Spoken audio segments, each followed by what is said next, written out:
ডুয়ার্সের চা বাগানে ফের খাঁচাবন্দি চিতাবাঘ। শনিবার সকালে বানারহাট ব্লকের বিন্নাগুড়ি চা বাগানে খাঁচাবন্দি হয় একটি চিতাবাঘ। চা শ্রমিকরা বাগানের মধ্যে মাঝে মাঝে দেখতে পেতেন চিতাবাঘটিকে। গোটা বাগানে ছড়িয়েছিল আতঙ্ক। বন দপ্তরের তরফে গত 5 দিন আগে চিতাবাঘ বন্দি করতে চা বাগানের বিভিন্ন স্থানে দেয়া হয় ছাগলের টোপ, পাতা হয় খাঁচা। সেই খাঁচায় বন্দি হলো চিতাবাঘ। এদিন বাগানের শ্রমিকদের বিষয়টি নজরে পড়ে।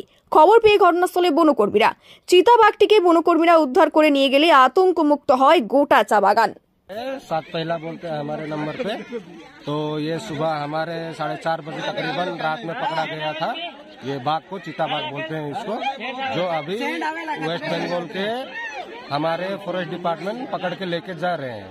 सुबह कर्मचारी जो देख रहे थे सभी आके यहाँ पे वीडियो बनाए सो है। और ये क्या पहले कभी आहत किया है?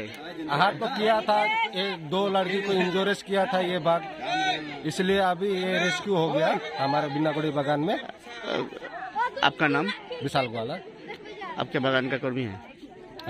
चाय बागान में काम करते हैं? हाँ, हम चाय बागान में काम करते हैं। ये रहा प्रूफ।